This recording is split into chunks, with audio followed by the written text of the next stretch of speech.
സങ്കീർത്തനം ഗോവിന്ദ ഗോവിന്ദ.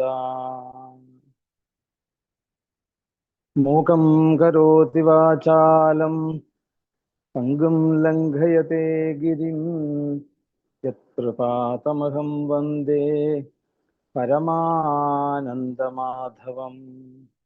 സദാശിവസമാരംഭാം ശങ്കരാചാര്യമധ്യമാം അസ്മദാചാര്യപര്യന്താം വന്ദേ ഗുരുപരംപരാം. മള്ളിയൂർവാസിനം ശാന്തം ജ്ഞാനവൈരാഗ്യഭൂഷണം ശ്രീഭാഗവത നിഷ്ണാതം നൗമിതം ലോകശങ്കരം. സദ്ഗുരുഭ്യോ.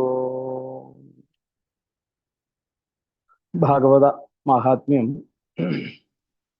പത്മപുരാണത്തില് 6 അധ്യായങ്ങളിൽ ആദ്യത്തെ അധ്യായമാണ് നമ്മൾ ഇവിടെ ഇപ്പോൾ പാരായണം ചെയ്തത്. അതില് ആദ്യത്തെ ശ്ലോകം തന്നെ, ആദ്യത്തെ അല്ല, അതിനു മുമ്പ് സ്തുതിക്കുന്ന ശ്ലോകം. സച്ചിദാനന്ദരൂപായ വിശ്വോൽപത്യാദിഹേതവേ താപത്രയ വിനാശായ ശ്രീകൃഷ്ണായ വയം നുമ. ഭാഗവതം തുടങ്ങുമ്പോഴും മാഹാത്മ്യം ആരംഭിക്കുമ്പോഴുമുള്ള ഈ ശ്ലോകത്തിന്റെ താല്പര്യം യഥാർത്ഥത്തിലുള്ള ഈശ്വര സങ്കല്പത്തെ ജനങ്ങളെ ബോധിപ്പിക്കുക. അതാണ് നമ്മളുടെ എല്ലാ കർമ്മങ്ങൾക്കും ആധാരമായിക്കൊണ്ട് നമ്മളെ പ്രവർത്തിപ്പിക്കുന്നതായിട്ടുള്ള ഒരു ശക്തി ഏതാണോ അതാണ് സത്ത്. ആ സത്തിനെ നമ്മളുടെ ചിത്തം കൊണ്ട് നമ്മൾ അറിയുമ്പോൾ കിട്ടുന്നതായിട്ടുള്ള ആ നിഷ്കളഭാവം അല്ലെങ്കിൽ ഭക്തിഭാവം, അതിന് കാരണമായിട്ടുള്ള അല്ലെങ്കിൽ എന്താണ് വിശ്വോൽപത്യാദിഹേതവേ എന്ന് പറയുന്നുണ്ട്. ലോകത്തെ ഉണ്ടാക്കുന്നതും ലോകത്തെ നിലനിർത്തുന്നതും ലോകത്തെ ഇല്ലാണ്ടാക്കുക അല്ലെങ്കിൽ ലയിപ്പിക്കുക. ലോകം എന്നുള്ളത് വ്യക്തമായിട്ട് നമ്മൾ മനസ്സിലാക്കേണ്ട ഒരു കാര്യമാണ്. ഇതിന് മനസ്സിലാക്കണമെങ്കിൽ ഒന്നേ ഉള്ളൂ, ഈശ്വരൻ എന്ന ഒരൊറ്റ ചൈതന്യം, ആ ചൈതന്യം സ്വീകരിക്കുന്ന ശരീരം, ആ ശരീരത്തിലൂടെ നമ്മൾ അനുഭവിക്കുന്നത് ലോകം. ലോക്യതേ ഭുജ്യതേ ഇതി ലോകം എന്നാ പറയുക. അപ്പൊ എന്തായി? അപ്പം നമ്മളുടെ ഈ ശരീരം കൊണ്ട് ആരാണോ ചെയ്യിപ്പിക്കുന്നത് അല്ലെങ്കിൽ ആരാണോ പ്രവർത്തിപ്പിക്കുന്നത്, ആ പ്രവർത്തിപ്പിക്കുന്നതെല്ലാം സൃഷ്ടി സംഹാരങ്ങളാണ്. അതിന് കാരണമായിട്ടുള്ള വിശ്വോൽപത്യാദിഹേതവേ, ഇതാണ് ഈ ലോകത്തെ ഉണ്ടാക്കുക, നിലനിർത്തുക, നശിപ്പിക്കുക എന്ന് പറഞ്ഞാൽ എന്താണ് ശരിക്ക്? ഈ ശരീരം കൊണ്ട് ഞാൻ എന്താണോ കാണുന്നത് അതാണ് എൻ്റെ ലോകം. അങ്ങനെ അതിന് കാരണം ആരാണ്? അതിന് കാരണം ഈ സത്താകുന്ന ഈശ്വരനാണ്. അത് ചിത്തത്തെ കൊണ്ട് അറിയുമ്പോൾ കിട്ടുന്ന ആനന്ദമാണ് ഭക്തി. അപ്പം ആ സച്ചിദാനന്ദ സ്വരൂപമായിട്ടുള്ള ബോധസ്വരൂപനായിട്ടുള്ള വിശ്വോൽപത്യാദിക്ക് കാരണമായിട്ടുള്ള താപത്രയ വിനാശ, എല്ലാ ദുഃഖങ്ങളെയും ഇല്ലാണ്ടാക്കുന്ന ശ്രീകൃഷ്ണമൂർത്തിക്ക് ഞങ്ങൾ ഇതാ നമസ്കരിക്കുന്നു എന്ന് പറഞ്ഞാണ്. ഇതാണ് ഭാഗവതത്തിന്റെ താല്പര്യം. ഇതാണ് ഈ ഒരു ഈശ്വര തത്വത്തെ ജനങ്ങളിലേക്ക് ബോധിപ്പിക്കുക. അതുകൊണ്ട് ആദ്യം തന്നെ ഇവിടെ ആ വ്യക്തമായിട്ട് നമുക്കത് കാണിച്ചു തരികയാണ്. അപ്പം ലോകത്തിന് കാരണമായിട്ടുള്ള ആ ചൈതന്യമാണ് എല്ലാത്തിനെയും ചെയ്യുന്നത് എങ്കിൽ പിന്നെ ഈ നമ്മൾ ഈ ശരീരമാകുന്ന ഞാൻ എന്ന് പറയുന്നതിനെ വിശ്വസിക്കുമ്പോഴാണ് ദുഃഖം. താപത്രയ വിനാശം എന്ന് പറയുമ്പോൾ എന്താണ്? ഈ ശരീരം ഞാനല്ല എന്നുള്ളൊരു സത്യത്തെ അറിയുമ്പോൾ എന്തായി? താപത്രയങ്ങളില്ല, നമ്മളെ ബാധിക്കുന്നില്ല. അപ്പൊ അങ്ങനെയുള്ള ആ കൃഷ്ണന് ഞങ്ങൾ ഇതാ നമസ്കരിക്കുന്നു എന്ന് പറഞ്ഞാണ് തുടങ്ങുന്നത്. പിന്നെ പറയുന്നത് എന്താണ്? ഈ വേദവ്യാസ മഹർഷിയെ നമസ്കരിക്കുന്ന ശ്ലോകം. യം പ്രവ്രജന്തമനുപേതം അപേതകൃത്യം, അല്ലേ? അപ്പം മനുഷ്യ ജീവിതത്തിന്റെ അവസാനത്തെ അവസ്ഥയാണ് ശരിക്കും പരമഹംസഗതി എന്ന് പറയുന്നത്. ഭാഗവതം പരമഹംസഗതിയിലേക്ക് എത്തുവാൻ വേണ്ടിയിട്ടുള്ള പ്രേരണയാണ്.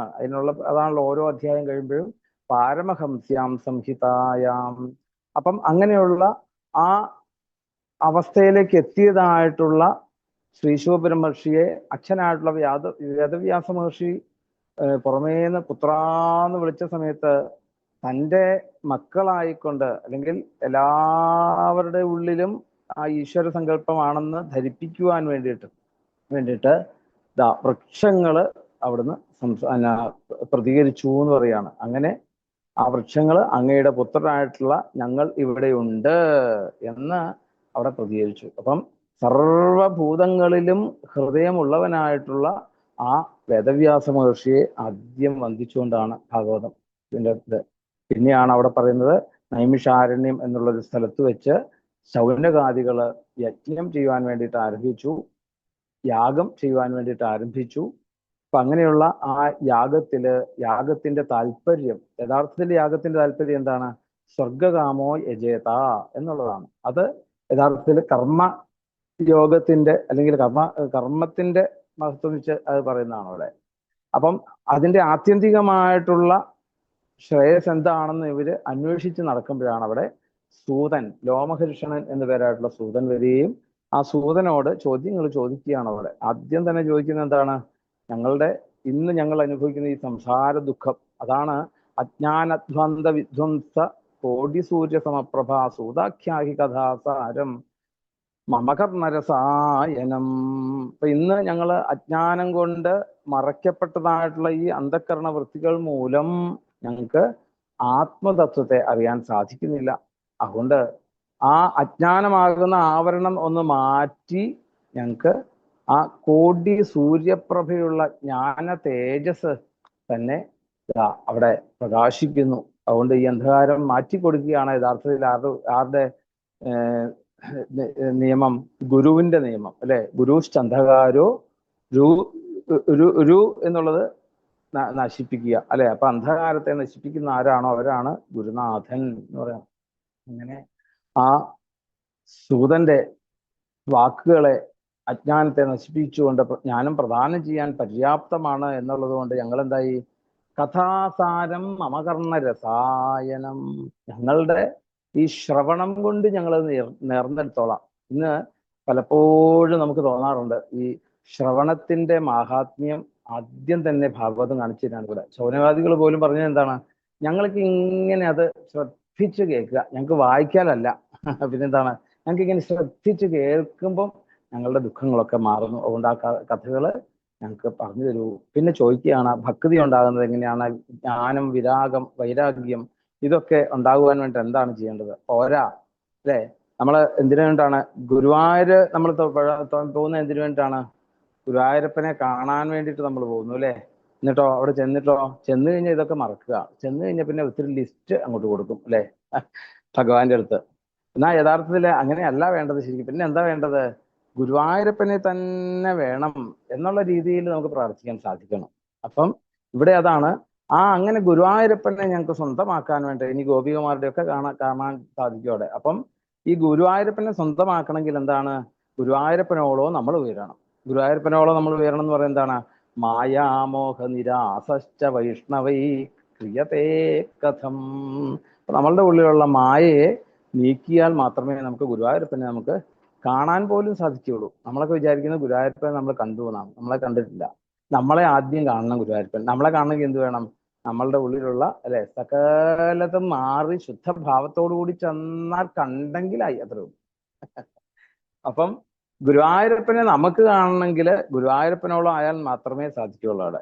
അതിനെന്താ വേണ്ടത്? ഈ മായയിൽ നിന്നും അജ്ഞാനമാകുന്ന അന്ധകാരം മാറിയാൽ മാത്രമേ യഥാർത്ഥത്തിൽ നമുക്ക് ആ ജ്ഞാനം സിദ്ധിക്കുകയുള്ളൂ. അത് സ്വയമേവ അവിടെ പിന്നെ ഉണ്ടായിക്കോളും. ഇങ്ങനെ പറയുകയാണ്. ഈ കലികാലം എന്ന് പറയുന്നത് എന്താണ്? ഇല്ലേ? ഇഹഘോരെ കലോ പ്രായോജീവശ്ചാസുരതാം ഗതാ ക്ലേശ ആക്രാന്തസ്ഥിതീവ ശോധനയ്ക്കും പരായണം. അതായത് ഈ ഭാരതഖണ്ഡ് എന്ന് പറയുന്നത് തന്നെ നമ്മൾ ഭാഗ്യവാന്മാരാ ശരിക്കും. ഇത്രയും ആശ്രമങ്ങൾ, ഇത്രയും ഭാഗവത സുധാ ഗംഗ ഒഴുകുന്ന ഈ പുണ്യനദികൾ ധാരാളം ഒഴുകുന്ന ഈ തീർത്ഥക്കരയിൽ നമുക്ക് താമസിക്കാൻ സാധിക്കുന്നതിന് എത്രയോ ഭാഗ്യം. അപ്പം ഈ ഭാരതഖണ്ഡത്തിൽ തന്നെ കലിയുഗം ഇങ്ങനെ ഘോരമായി വിളയാടിക്കൊണ്ടിരിക്കുന്ന സമയത്ത് അവിടെ എന്താണ്? എല്ലാവരിലും ആസുരഭാവമാണ്. എല്ലാവരിലും അതെ. ആസുരഭാവത്തെ പ്രാപിച്ചിട്ട് എന്ത് ചെയ്യുന്നു? അവര് ദുഷ്കർമ്മങ്ങൾ ചെയ്യുക. അപ്പം ആ ക്ലേശം കൊണ്ട് ആക്രമിക്കപ്പെട്ടതായിട്ടുള്ള ആ ദുഷ്കർമ്മം ചെയ്യുന്നവർക്ക് അവരെ ഒന്ന് ശുദ്ധീകരിക്കണമെങ്കിൽ എന്താ ഉപായം? ഒന്ന് പറയൂ. ക്ലേശാക്രാന്തസ്യ സസ്യ ഏവ ശോധനയ്ക്കും പരായണം. അതിനെ ഒന്ന് രക്ഷപ്പെടുത്താൻ എന്താണ് മാർഗം? അതൊന്ന് സൂത അവിടെ ഞങ്ങൾക്ക് പറഞ്ഞു തരണം. പോരാ, പിന്നെ എന്താണ് ഇവിടുത്തെ ശ്രേയസ്? എന്താണ് പുണ്യമായിട്ടുള്ള വസ്തു? എന്താണ് ഈ യഥാർത്ഥമായിട്ടുള്ള ജ്ഞാനം അല്ലെങ്കിൽ കൃഷ്ണനെ ഞങ്ങൾക്ക് സ്വന്തമാക്കണമെങ്കിൽ എന്താണ് ഞങ്ങൾ ചെയ്യേണ്ടത്? ആ അവസ്ഥയും കൂടെ ഞങ്ങൾക്ക് പറഞ്ഞു തരിക. പിന്നെ പറയും ചിന്താമണി ലോകസുഖം സുരത്തിൽ സ്വർഗസമ്പദം, അല്ലെ? ചിന്താമണിയാകുന്ന രത്നം ഭൂമിയിൽ വേണ്ടുന്ന എല്ലാവിധ സൗകര്യങ്ങളും നമുക്ക് തരുന്നു അവിടെ, ചിന്താമണി എന്ന് പറയുന്ന രത്നം. എന്നാലോ അവിടെ അതുപോലെ തന്നെ സ്വർഗത്തിലേക്ക് എന്ന കൽപ്പവൃക്ഷം, അല്ലെ? കൽപ്പവൃക്ഷം എല്ലാം തരും. അങ്ങനെ എന്നാൽ ഒരു സന്തുഷ്ടനായിട്ടുള്ള ഗുരുവാകട്ടെ യോഗികൾക്ക് പോലും ദുർലഭമായിട്ടുള്ള ആ വൈകുണ്ഠപഥത്തെ അല്ലെങ്കിൽ വൈകുണ്ഠപദം നമ്മളിലേക്ക് എത്തിച്ചേരുവാൻ അത് ഗുരുനാഥന് മാത്രമേ സാധിക്കുള്ളൂ. അതുകൊണ്ട് അങ്ങ് ഞങ്ങൾക്ക് അത് പറഞ്ഞു തരണം. വൈകുണ്ഠം പ്രീതി, ഗുരുപ്രീതി ഞങ്ങൾക്ക് ഉണ്ടായി അങ്ങ് ഞങ്ങൾക്ക് വേണ്ട പോലെ അവിടുന്ന് ആ ഗുരു ശുശ്രൂഷ ആണ് യഥാർത്ഥത്തിൽ മഹത്തായിട്ടുള്ള ആനന്ദാനുഭവത്തിലേക്ക് ഈ ഭൗതിക ലോകത്ത് നമുക്ക് നൽകുന്നത്. അതുകൊണ്ട് അങ്ങ് ആ ആനന്ദത്തെ നമുക്ക് പറഞ്ഞു തരണം. ഈ സംസാര സാഗരത്തിന്റെ, അല്ലെ, മറുകര ഞങ്ങളെ എത്തിക്കുന്നു. ഉടനെ തന്നെ സൂതൻ അവരെ ഇതാ പറഞ്ഞ് അങ്ങയുടെ ആ പറഞ്ഞതുപോലെ എന്താണ് ചിത്തേതേ ഹ്യതോ വക്ഷ്മി വിചാ പ്രീതി ശൗനക ചിത്തേതേ ഹ്യതോ വക്ഷ്മി വിചാര്യ. യഥാർത്ഥത്തിൽ നിങ്ങൾക്ക് ഗുരുപ്രീതി ഉള്ളത് കൊണ്ടാണ് യഥാർത്ഥത്തിൽ ഇങ്ങനെയൊരു വിചാരം നിങ്ങളുടെ ഉള്ളിലേക്ക് എത്തിച്ചേർന്നത്. നിങ്ങൾക്ക് ഇങ്ങനെ ഒരു അറിയണം എന്നൊരു തോന്നൽ ഉണ്ടായതിന് എന്താണ്? ഗുരുനാഥൻ നിങ്ങളെ തരാൻ വേണ്ടി തയ്യാറായിട്ടിരിക്കുന്നുണ്ട്.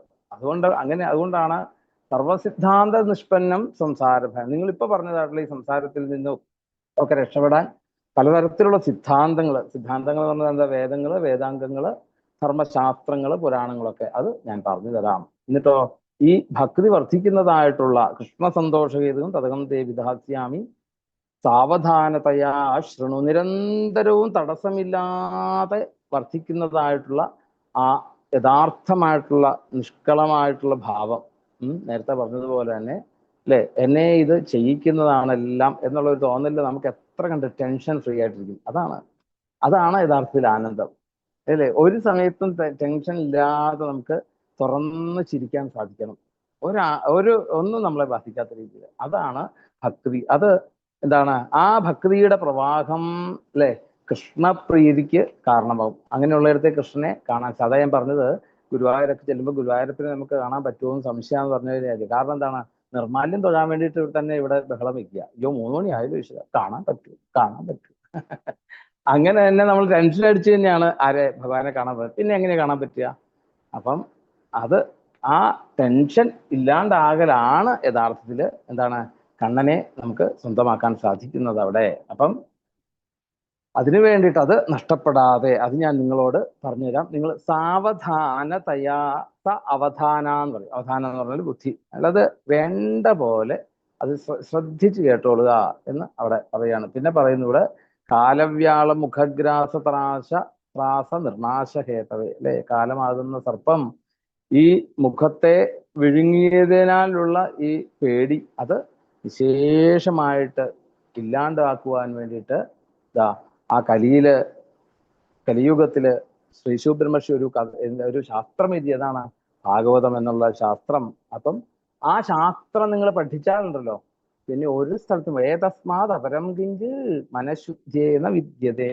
ഈ മനസ്സിനെ ഏകാഗ്രമാക്കാൻ, ഗുരുവായൂരപ്പനെ കാണാൻ പോകുന്നതായിട്ടുള്ള ഒരു മനസ്സ് ഉണ്ടാകണമെങ്കിൽ അതിന് എന്ത് വേണം? ഭാഗവതത്തെ പഠിച്ചോളൂ. പിന്നെ നമ്മൾ ലിസ്റ്റൊന്നുമായിട്ട് നമ്മൾ ഗുരുവായൂരപ്പിൽ നിന്ന് പോവുകയില്ല, ഗുരുവായൂരിൽ നിന്ന് ഇടിയുണ്ടാക്കുകയില്ല. അല്ലെ?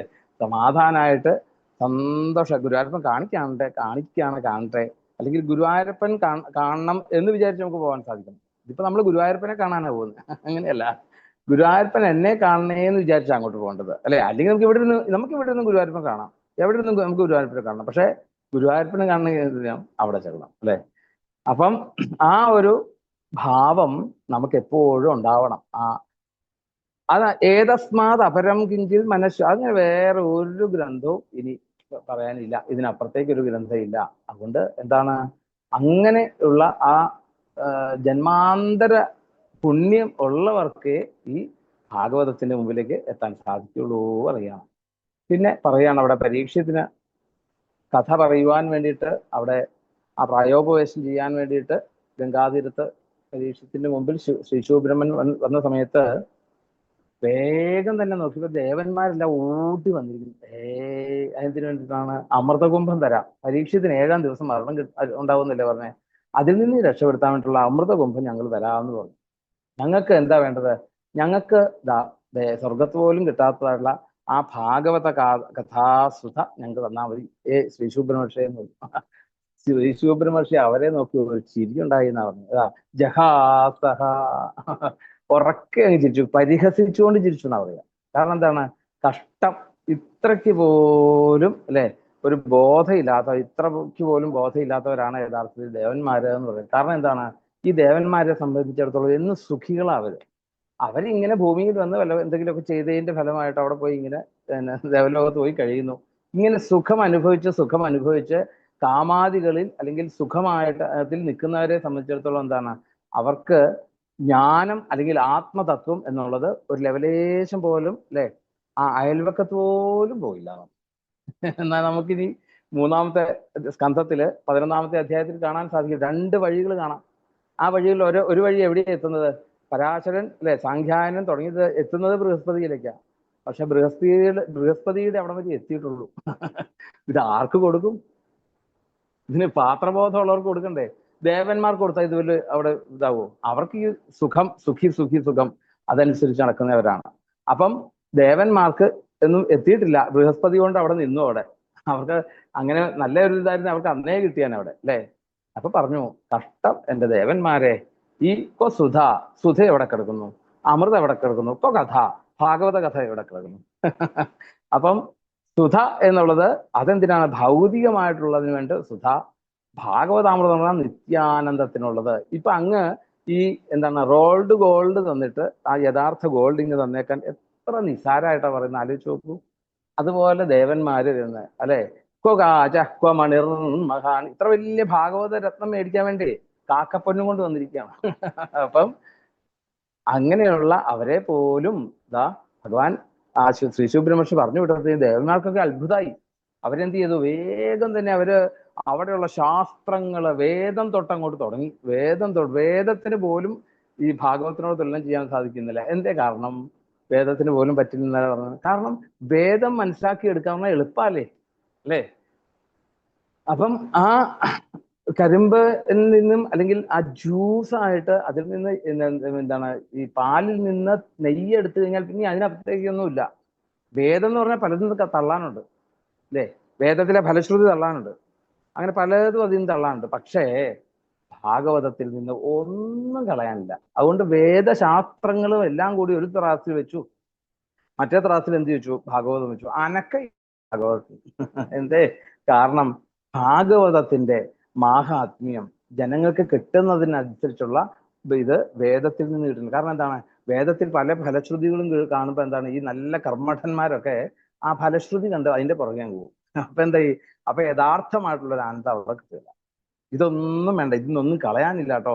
ഇത് നെയ്യാണ്, ഇത് പാലിന്റെ പാലാകുന്ന വേദത്തിന്റെ നെയ്യാണ് ഇത്. ഇതിൽ നിന്ന് ഇനി ഒന്നും എക്സ്ട്രാക്ട് ചെയ്യാനില്ല എന്ന് അവിടെ പറയുകയാണ്. അതുകൊണ്ട് രാജ്ഞോമോക്ഷം തഥാവീക്ഷ്യ പുരാധാത അവര് പോലും സത്യലോകയെ തുലാംബത്മ അതോലയിൽ സാധനാന്യജ, സത്യലോകത്തിൽ ബ്രഹ്മാവിനെ പോലും അത്ഭുതപ്പെടുത്തി എന്ന് പറയത്ര. ഇത് തൂക്കി നോക്കിയപ്പോൾ അങ്ങനെ ആ സാധനങ്ങളുടെ ആ ഗുരു ലാഘവം അനുസരിച്ചുകൊണ്ട് ഋഷിമാരെല്ലാവരും അത്ഭുതമായി അവർക്ക് മേനിരേ ഭഗവത് രൂപം ശാസ്ത്രം ഭാഗവതം കലോ. അതുകൊണ്ട് ഈ കലികാലത്ത് നമുക്ക് മൂർത്തിമൽ ഭാവമായിട്ടുള്ള ഒരു രൂപം തന്നെ, ഭഗവാന്റെ രൂപമാണ് യഥാർത്ഥത്തില്, അല്ലെങ്കിൽ ഭഗവാന്റെ സ്വരൂപമാണ് ശ്രീമദ് ഭാഗവത ശാസ്ത്രം എന്നുള്ളത് അവര് അറിഞ്ഞു എന്ന് പറയുന്നതാണ്. അതുകൊണ്ട് അത് സപ്താഹേന 7 ദിവസമായിക്കൊണ്ടത് വേണ്ട പോലെ കേട്ട് കഴിഞ്ഞാൽ മുക്തി ഉണ്ടാകുമെന്നും, ഇങ്ങനെയുള്ളത് സനകാദ്യ പുരാപ്രോക്തം നാരദായ ദയാപരേഹി,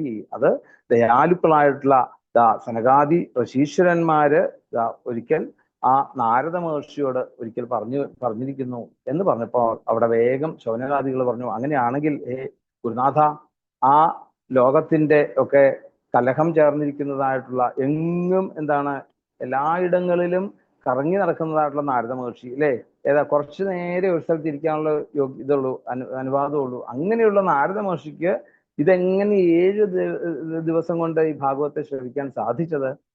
എങ്ങനെയാണ് അത്? എവിടെ വെച്ചാണ് അവരുടെ സംയോഗമൊക്കെ ഉണ്ടായത്, ഈ സനകാദികളെ കാണലിലൊക്കെ ഉണ്ടായതെന്ന് ചോദിക്കുമ്പോൾ പറയാണ്, അത്രതേ കീർത്തിയിഷ്യാമി ഭക്തിപുഷ്ടകഥാനകം ശുഖേന മമയിൽ പ്രോക്തം രഹശിഷ്യം വിചാര്യ. അത് ഏറ്റവും വലിയ മഹത്തായിട്ടുള്ള ഒരു ശ്ലോകം കേട്ടോ, ആ 23ാമത്തെ ശ്ലോകം. കാരണം എന്താണ്? ഈ ഭക്തിയെ പുഷ്ടി പ്രാപിക്കുന്നതായിട്ടുള്ള ഒരു ചെറിയ കഥ ആർക്ക് വേണ്ടിയിട്ടാണ്? ശിഷ്യന്മാർക്ക് വേണ്ടി, ഇഷ്ടമുള്ള ശിഷ്യന് വേണ്ടിയിട്ട് വിചാരിച്ചുകൊണ്ട് അവിടെ എങ്ങനെയാ പറഞ്ഞത്? രഹസ്യമായിട്ട് പറഞ്ഞു അല്ലേ? രഹസ്യം എന്ന് പറഞ്ഞാൽ എന്താ ശരിക്കും? എന്താ ഇവിടെ രഹസ്യം എന്ന് പറഞ്ഞാല്? ചെവി പറഞ്ഞു എന്നാണോ? അല്ല, ഏകാന്തത്തിൽ ശ്രദ്ധാപൂർവം ആ സന്ദർഭത്തിനനുസരിച്ച് നാരദ മഹർഷിക്ക് പറഞ്ഞു കൊടുത്തു എന്ന് പറയാം. അങ്ങനെ ശുകൻ പറഞ്ഞു തന്നത് താൻ അങ്ങയോട് ഞാൻ അങ്ങേക്ക് പറഞ്ഞു തരാം എന്ന് പറഞ്ഞുകൊണ്ടാണ് സൂതൻ അവിടെ പറയുന്നത്. പറഞ്ഞു, ഒരിക്കല് വിശാല എന്ന പേരുണ്ട്. എവിടെ? ബദരികാശ്രമത്തിലെ ഒരു പട്ടണമാണ് ശരിക്കും. വിശാല എന്ന പട്ടണം ബദരികാശ്രമത്തിലുള്ളതാണ്. അങ്ങനെയുള്ള ആ ബദരികാശ്രമത്തിൽ വെച്ച് ഒരു സത്സംഗം കാണാൻ സാധിച്ചു. അവിടെ ആ സനകൻ, സനന്ദനൻ, സനാതനൻ, സനൽകുമാരൻ, ഇങ്ങനെ ആ 4 ഋഷീശ്വരന്മാര് അവിടെ എത്തിച്ചേർന്നു. അവിടെ വെച്ച് നാരദനെ കാണുകയുണ്ടായി. ഉടനെ തന്നെ ആ സനൽകുമാരാദികള് ചോദിച്ചു, എന്താ നാരദ, അങ്ങയുടെ മുഖത്ത് ഇങ്ങനെ ഒരു വിഷാദം? അങ്ങയുടെ മുഖത്ത് വിഷാദം വരരുതല്ലോ. കാരണം എന്താണ്? സദാസമയം ഭഗവാനെ വിചാരിച്ചിരിക്കുന്ന നാരദന്റെ മുഖത്ത് നോക്കിക്കൊണ്ടാണ് എല്ലാവരും ആ സത്സംഗത്തിന്റെ സ്വാദ് ആസ്വദിക്കുന്നത്. അപ്പൊ അങ്ങനെയുള്ള അങ്ങേക്ക് ഈ ശൂന്യമായിട്ട് എന്താ ഇങ്ങനെ ഇരിക്കുന്നത് എന്ന് ചോദിച്ചപ്പോഴാണ്, ഞാന് പൃഥ്വിയില് ഈ ഭൂമി മുഴുവൻ കറങ്ങുകയാണ് ഞാൻ. ഇങ്ങനെ കറങ്ങി പുഷ്കരത്തിലും പ്രയാഗത്തിലും കാശിയിലും ഗോദാവരി, ഹരിക്ഷേത്രം, കുരുക്ഷേത്രം തുടങ്ങിയതായിട്ടുള്ള ധാരാളം സ്ഥലത്ത് ഞാനിങ്ങനെ സന്ദർശിച്ചു. പക്ഷേ അപശ്യം പുത്രജിച്ഛർമ്മ മനസ്സന്തോഷകാരകം. എന്നാൽ എനിക്ക് ഒരു മനസ്സിന് സന്തോഷമാകുന്ന ഒരു സുഖം ഒരു സ്ഥലത്തും എനിക്ക് കിട്ടിയില്ല. അത് തന്നെയല്ല, ഈ ഭൂമിയെ ശരിക്കും ഇന്ന് ഈ കലി എന്ന അധർമ്മത്തിന്റെ കൂട്ടുകാരനായിട്ട്, അല്ലെങ്കിൽ കൂട്ടുകാരനാൽ ഇന്ന് വധിക്കപ്പെട്ടിരിക്കുക. അല്ലെങ്കിൽ പിന്നെ അധർമ്മം ഇത്രേണ അധുനാ ബാധിത അല്ലെ? അധർമ്മത്തിന്റെ കൂട്ടുകാരനാൽ ഇപ്പോൾ ശരിക്ക് ആ കലി ദോഷം ബാധിച്ചിരിക്കുകയാണ്. അതുകൊണ്ട് അവിടെ ഒരു സ്ഥലത്തും ചെന്നാൽ സത്യമില്ല അല്ലെ? സത്യത്തെ അറിയാനുള്ള തപസ്സില്ല. സത്യത്തെ അറിയാനാണല്ലോ തപസ് അല്ലെ? ആ തപസ്സില്ല. പിന്നെ എന്താണ്? ശൗചമില്ല. ശരീര മനോബുദ്ധിയാദികൾക്ക് ശുദ്ധികളൊന്നും ഇല്ല. പിന്നെയോ ദയയില്ല, ദാനമില്ല. മനുഷ്യര് സ്വന്തം വയറ് അല്ലെ, ആ അരച്ചാൻ വയറ് നിറയ്ക്കുവാൻ വേണ്ടിയിട്ട് എന്തും അവിടെ നടത്തുന്നു അല്ലെ? മനുഷ്യർ സ്വന്തം വയറ് നിറയ്ക്കാൻ വേണ്ടിയിട്ട് മാത്രം തൽപരരാണ് എന്ന് പറയാണ്. അതുകൊണ്ട് എല്ലാത്തിനെയും നിസ്സാരമായിട്ട് അല്ലെ കാണുന്നു. പോരാ, ആവശ്യത്തിന് കളവ് ഇങ്ങനെ പറയുക. കളവ് പറയുന്ന ഒരു ജോലിയായിട്ട് അങ്ങനെ പോവുക. പിന്നെയോ ഇനി അത് തന്നെയല്ല, മന്ദാസു മന്ദപതയോ മന്ദഭാഗ്യം. മന്ദന്മാരെന്ന് പറഞ്ഞപ്പോലെ നല്ല മന്ദബുദ്ധികളാണ്. സുമന്ദമതയോ മന്ദഭാഗ്യോ. അതുകൊണ്ട് ഭാഗ്യമില്ലാത്തവരാണ് അവർ. മറ്റുള്ളവരിൽ നിന്ന് ദുഃഖിക്കപ്പെടുന്നതുകൊണ്ട്. അതുകൊണ്ട് പാഷണ്ഡ നിരതാസന്തോ വിരക്ത പരിഗ്രഹ. ഈ വേദത്തെയൊക്കെ എതിർക്കുന്നവരാണ് ഈ പാഷണ്ഡന്മാര് എന്ന് പറയുന്നത്. വേദവാദ വിനിപന്നധി എന്ന് പറഞ്ഞാൽ. അപ്പം അങ്ങനെ വേദത്തെ ഒക്കെ എതിർക്കുന്നവര്, വേദവിഹിതമായിട്ടുള്ള ആ സത്യവും ധർമ്മവും അല്ലെങ്കിൽ തപസ്സും ഒക്കെ നശിപ്പിച്ചു കളയുന്നവരാണ് ശരിക്ക് ഇന്ന് കലികാലത്തുള്ള എല്ലാവരും. അധർമ്മം ഇന്ന് ധർമ്മമാക്കി കൊണ്ട് നടക്കുക. അത് ഏറ്റവും എളുപ്പമുണ്ട്, ഒറ്റവാക്കി പറയാം. അധർമ്മമൊക്കെ അതൊക്കെ ധർമ്മം. അങ്ങനെയുള്ളവർക്ക് ഇന്ന് കലികാലത്ത് സുഖമായിട്ട് വളരാം എന്നുള്ളതാണ്. അപ്പം ഈ വിഷയവിരക്തി ഉള്ളവരാണെങ്കിൽ പോലും അവരൊക്കെ അവരൊക്കെ സുഖമായിട്ട് കല്യാണം, ഗൃഹസ്ഥാശ്രമം സ്വീകരിക്കുന്നവരാണ്. അതിന്റെ കേടുണ്ടേനും. കാരണം അവിടെ പെണ്ണുങ്ങളാണ് ഭരണം എന്നാ പറയാ. തരുണീ പ്രഭുതാ ഗേഹേ ശാലകോ ബുദ്ധിതായ. വീട്ടുകളില് ഇന്ന് സ്ത്രീകളാണ് പ്രഭുക്കന്മാര്. അവര് എന്തെങ്കിലും പോയി ജോലി എടുത്ത് നേടിക്കൊണ്ട് വന്നെങ്കിലേ ഇന്ന് അല്ലെ ജീവിതം നടക്കുള്ളൂ. കരികാലത്തെ ഒരു അവസ്ഥ അത് നടക്കുന്ന സംഭവമാണത്. അതുകൊണ്ട് ഈ ശാലകന്മാരെന്ന് പറഞ്ഞാല് പറയും ശരിക്കും ഭാര്യ സഹോദരന്മാരെന്നാണ് ഒരു ഭാഷയെ പറഞ്ഞത്. ശരിക്കും അത് പറഞ്ഞാൽ ശരിക്കും കൊല്ലുന്നവരെന്നൊക്കെയാ പറയാ. ഭാര്യ സഹോദരൻ കൊല്ലുമെന്നുള്ളതല്ല അതിന്റെ അർത്ഥം. പിന്നെന്താണ്, വേണ്ടവര് ധർമ്മം അല്ലെങ്കിൽ ഉത്തരവാദിത്വമായിട്ട് ഗൃഹം ഭരിക്കേണ്ടവരല്ല ഭരിക്കുന്നത്. പിന്നെ ആരാണ്? ഈ വലയിട്ട് പിടിക്കുന്നവരാന്ന് പറയാണ്. കൊല്ലുന്നവരായിട്ട് ശാലക്കോ ബുദ്ധിത, അവരാണ് യഥാർത്ഥത്തിൽ എന്താ മറ്റുള്ളവർക്ക് ബുദ്ധി ഉപയോഗിച്ചു കൊടുക്കുന്നത്, അല്ലെങ്കിൽ ബുദ്ധി ഉപദേഷ്ടാക്കള്. അതുകൊണ്ട് അങ്ങനെ കന്യാവിക്രയണ ദമ്പതീനാംചകൾക്ക് ഇങ്ങനെ കന്യകാമാരെയൊക്കെ അവിടെ വിൽക്കുന്ന ഒരവസ്ഥ പോരാ. പിന്നെ എന്താണ്? ദാമ്പത്യത്തിൽ എന്തെന്നില്ലാത്ത കലഹം അല്ലെ. ഒരാഴ്ച കഴിഞ്ഞാൽ സൂട്ട് കേസുമായിട്ട് പോവുകയായി. എങ്ങോട്ടാണ് അല്ലെ? എൻ്റെ വീട്ടിലേക്ക്. യാതൊരു സംശയവുമില്ല. ഒരു ധാർമ്മികമായിട്ടുള്ള ഉത്തരവാദിത്വം പോലും. അച്ഛൻ്റെ അമ്മമാര് 10 കോടി രൂപ കൊണ്ട് കല്യാണം നടത്തി കൊടുത്താലും ഒരാഴ്ച കഴിഞ്ഞാൽ അല്ലെ പെട്ടിയായിട്ട് വീട്ടിലോട്ട്. ആശ്രമായവനേരുദ്ധാ തീർത്ഥാനി പരിതസ്തഥാ. പിന്നെ ആശ്രമങ്ങളൊക്കെ എന്തായി? ആശ്രമങ്ങളൊക്കെ ദുഷ്ടന്മാര് അല്ലെ അവരെ കൈയടക്കി വെക്കുക. അപ്പൊ ചോദിക്കാം, ഈ ആശ്രമത്തിലൊക്കെ ദുഷ്ടന്മാരാണോ താമസിക്കുന്നത്? ഇപ്പൊ ചിലപ്പോ ഒക്കെ അങ്ങനെയാണെന്ന് പറയേണ്ടി വരും. ഈ കാഷായ വേഷം ധരിച്ചുകൊണ്ട് യഥാർത്ഥത്തില് അല്ലെ ആ ലോക നന്മയ്ക്ക് വേണ്ടിയിട്ട് തപസ് ചെയ്യുന്നവരാണോ അവരെന്ന് ചിലപ്പോൾ സംശയമാകും. കാരണം എന്താണ്, പല രീതിയിലുള്ള ഇതില് അവര് ദുഷ്ടന്മാരായിട്ട് മാറുകയാണ്. ശരിക്കും നമ്മുടെ ഭൂമിക്ക് ദുഷ്ടന്മാരായിട്ട് മാറുകയാണ് ശരിക്കും അവര്. അവരുടെ രീതി അതല്ല വേണ്ടത്. സത്സംഗം കൊണ്ട് അവരുടെ അടുത്തേക്ക്, നമ്മൾ ആശ്രമത്തിലേക്ക് വരുമ്പോൾ എന്തെന്നില്ലാത്ത അല്ലെ സുഖമാണെന്ന് തോന്നുന്നുണ്ട്. ചിലപ്പോ ഇന്ന് അങ്ങനെയല്ല. ആശ്രമത്തിൽ ചെന്നാൽ തന്നെ എന്താ ക്യൂവാ, കാശ് കൊടുത്താലേ കയറാൻ പറ്റും. സജ്ജനങ്ങളൊക്കെ കാണണമെങ്കിൽ ക്യൂ ആയിട്ട് അവിടെ നിൽക്കണം. ആലോചിച്ച് നോക്കൂ. നമുക്ക് നോക്കിയാൽ അറിയാം. ഹൈടെക് ആയിട്ടുള്ള ആശ്രമങ്ങൾ എന്നൊക്കെ പറയല്ലോ നമ്മള്. ഹൈടെക് ആയിട്ടുള്ള ആശ്രമങ്ങൾ അവിടെ ചെന്ന് ഞാൻ എന്താണ് പണമുള്ളവർക്ക് അവിടെ ചെന്നാൽ നമുക്ക് എന്ന് പറഞ്ഞാല് ആശ്രമ യവനീരുദ്ധ തീർത്ഥ. അതിപ്പോ കലികാലത്തെ ഒരു വലിയൊരു ഇതാ. ആശ്രമത്തിൽ പോലും എന്താണ് നമുക്ക് ഒരു എന്താണ് പണ്ഡിതോ സമദർശനം, ഒരു സമദർശനത്വം പോലും ആശ്രമത്തിൽ പോലും ഇന്നില്ല എന്ന് പറയാണ്. പിന്നെയോ തീർത്ഥങ്ങളും നദികളും എന്നിങ്ങനെ അവിടെയുള്ള എല്ലാം ദേവാലയങ്ങള് ഭൂരിഭാഗം എന്താണ് ഇന്ന് ഈ യവനന്മാര് ദുഷ്ടയർ നഷ്ടാനി ഭൂരിശ, ദുഷ്ടന്മാരാൽ കൊണ്ട് നശിച്ചിരിക്കുകയാണ്. അതുകൊണ്ട് എന്താ പറ്റിയത്? യോഗിയില്ല ഇവിടെ, സിദ്ധനില്ല, ജ്ഞാനിയില്ല, സൽക്കർമ്മങ്ങളില്ല, ഒന്നുമില്ല ഇവിടെ. അതെല്ലാം എന്താണ്? അതെല്ലാം ഈ കലിയാകുന്ന കാട്ടുതീയില് ഭസ്മീകരിച്ചു കളഞ്ഞു എന്ന് പറയാണ്. അതുകൊണ്ട് ഒരു യോഗ സാധനയോ അനുഷ്ഠാനമോ തപസ്സോ സർക്കർമ്മോ ഒന്നുമില്ല അവിടെ. അട്ടശൂല ജനപദ ശിവശൂല ജദ്വിജാതിയ നോക്കിയേ. ഇന്നൊരു നമ്മൾ ടൗണിലേക്ക് ചെന്ന് കഴിഞ്ഞാൽ ഒരു അല്ലെ ഏറ്റവും കൂടുതൽ എന്താണ് കടകളുള്ള ഏതാണ്? വസ്ത്രാലയം, അതുപോലെ തന്നെ പിന്നെന്താണ് ഹോട്ടല് അല്ലെ, സ്വർണം വിൽക്കുന്നവർ. ഇത് മൂന്നും ഇന്ന് ശരിക്കും പറഞ്ഞാൽ ഒരു ധാർമ്മികമായിട്ടുള്ള ജീവിതത്തിൽ അരുതാത്തതാണ് ശരിക്കും. കാരണം എന്താണ്? അന്നം വിൽക്കാൻ വിധിയില്ല ശരിക്കും. ഇപ്പൊ എന്താ പറയുന്നത്? അട്ടശൂല ജനപദ ശിവശൂല ദ്വിജാതയ. അട്ടശൂല ജനപദ എന്ന് പറഞ്ഞാൽ എന്താണ് ശരിക്കും?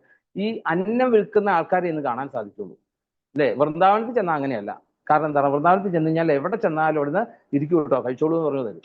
മറ്റേ എവിടെ ചെന്നാലും എന്താണ്, കഴിച്ചു കഴിഞ്ഞാൽ ഒരു ബില്ല് അങ്ങോട്ട് തരും അല്ലെ, ഇരട്ടി ബില്ലങ്ങ് തരും. നിങ്ങൾ ഇവിടെ ഇരുന്നതിന്റെ കാശ്, കൈ കഴുകിയതിന്റെ കാശ്, നമ്മുടെ സർവീസ് ചാർജ് ഒന്ന് വേറെ, ഇതെല്ലാം കൂടെ കൂട്ടി ഇങ്ങനെ അന്നം വിൽക്കുന്നവരാണ് ഈ കലികാലത്ത്. പോരാ ശിവശൂല ദ്വിജാതി. ഇന്ന് ബ്രാഹ്മണരൊക്കെ എന്താണ്? അവര് വേദങ്ങളെയൊക്കെ വിറ്റ് നടക്കുന്നവര്, വേദം വിറ്റ് നടക്കുക. പിന്നെയോ ഈ കാമിന്യ കേശശൂലിന്യ. സ്ത്രീകൾ എന്താ ചെയ്യുന്നത്? അവരുടെ ഏറ്റവും വലിയ സൗന്ദര്യം എന്ന് പറഞ്ഞാൽ എന്താണ്? ഏറ്റവും വലിയ സൗന്ദര്യം എന്ന് പറഞ്ഞാൽ അല്ലെ എന്താ പറയണ്ടേ, മുട്ടിന് മുകള് വരെ അങ്ങനെ മുടി തഴച്ച് വളർന്ന് കിടക്കുക എന്നുള്ളതാണ്. ഇന്ന് അല്ലെ നോക്കിക്കഴിഞ്ഞാല് കഴുത്തേറ്റവും സംശയം. ആ രീതിയിലാണ് ഇന്നത്തെ കലികാലത്തെ പെണ്ണുങ്ങള്. അത് വലിയ ഫാഷൻ ആയിട്ട് കൊണ്ട് നടക്കുകയാണ് അതിന്. കേശശൂലിന്യ കലോ ഇഹ സംഭവം. ഈ കലികാലത്തിൽ ഇതെല്ലാം സംഭവിച്ചു കൊണ്ടിരിക്കുന്നു. സുന്ദരിയുമായിട്ടുള്ള സ്ത്രീകളൊക്കെ അവരുടെ ഏറ്റവും സൗന്ദര്യത്തിന്റെ ലക്ഷണം തന്നെ അതാണ്.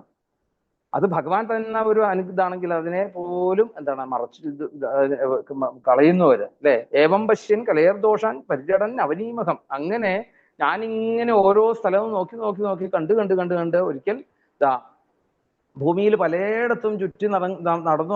അങ്ങനെ ഹരിലീലകള് സംഭവിച്ചതായിട്ടുള്ള ആ യമുനാ നദിയുടെ യമുനം തടമാപന്ന യാമുനം തടമാപന്ന അല്ലെ, യമുനയുടെ തീരത്തെത്തി പറയാണ്. അവിടെ എന്തായി? അവിടെ എത്തിയപ്പോൾ ഞാൻ വലിയൊരു ആശ്ചര്യം കണ്ടു. ഹേ ഗുരുനാഥന്മാരെ, എന്താ പറയുക ആശ്ചര്യം കണ്ടത്? ഏകാത് തരുണീതത്വ നിഷണ്ണാഖിന്ന മനസ്സ, ഒരു യൗവനയായിട്ടുള്ള ഒരു സ്ത്രീ അവിടെ കരഞ്ഞുകൊണ്ടിരിക്കുക.